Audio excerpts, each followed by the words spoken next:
L'année 1789 marque un tournant dans l'histoire de France et dans celle du château de Versailles.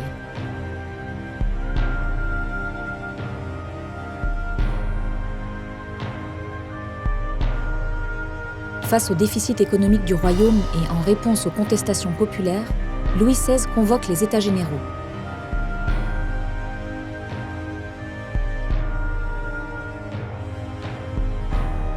Cette réunion des députés des trois ordres, le tiers-état, la noblesse et le clergé, a lieu à l'hôtel des Menus Plaisirs, à Versailles, à partir du 5 mai 1789.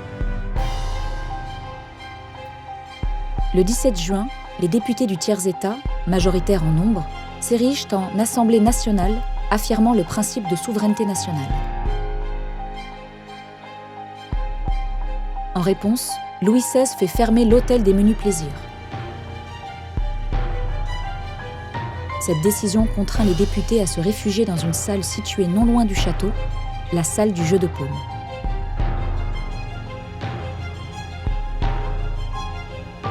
Nous jurons de ne jamais nous séparer et de nous réunir partout où les circonstances l'exigeront, jusqu'à ce que la constitution du royaume soit établie et affermie sur des fondements solides.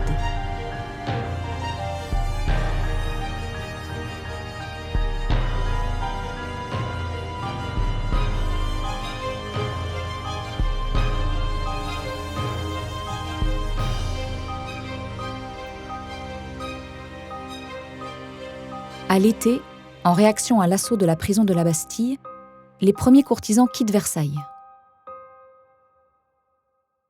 En octobre, face à la pression du peuple, Louis XVI et sa famille quittent le château pour les Tuileries, à Paris.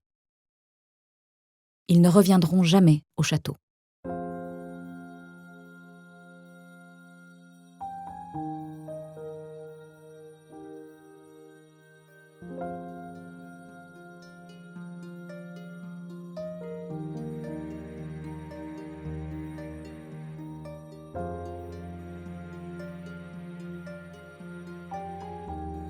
Le château est vidé de son mobilier, les collections royales sont dispersées, la plupart des œuvres sont déplacées au musée du Louvre pour y être exposées. Mais bien que délaissé, le château ne subit aucun dommage ni saccage.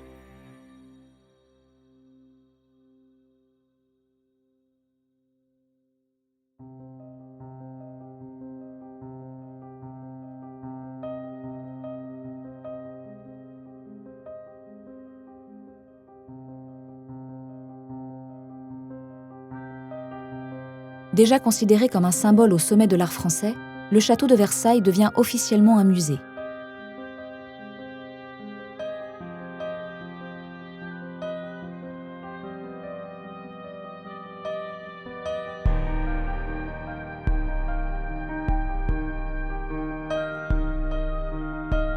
Napoléon songe rapidement à s'installer avec sa famille au sein du château.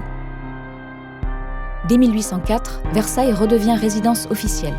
Napoléon demande à ses architectes de travailler à la transformation de l'ancienne demeure royale en résidence impériale.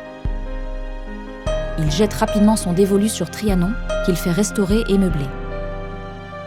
Faute de moyens, il abandonne son projet de restauration de Versailles, mais séjourne à Trianon.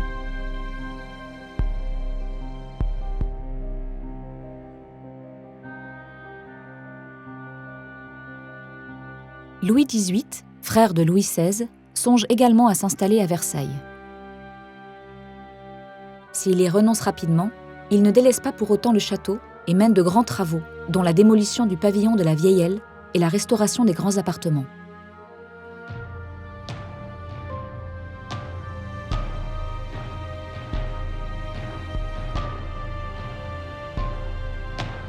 Après lui, son frère Charles X continue d'entretenir le château. Mais l'absence de projet d'envergure fait sombrer Versailles dans un nouveau sommeil.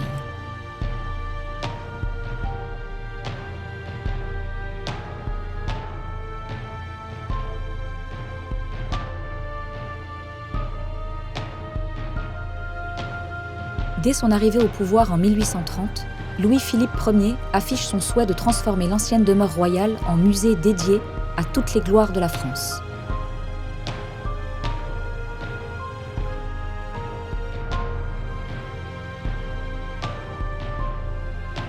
Le 10 juin 1837, Versailles inaugure son musée historique rassemblant plus de 4000 peintures et 1500 sculptures. Depuis 1837, le château de Versailles n'a jamais cessé d'être un musée.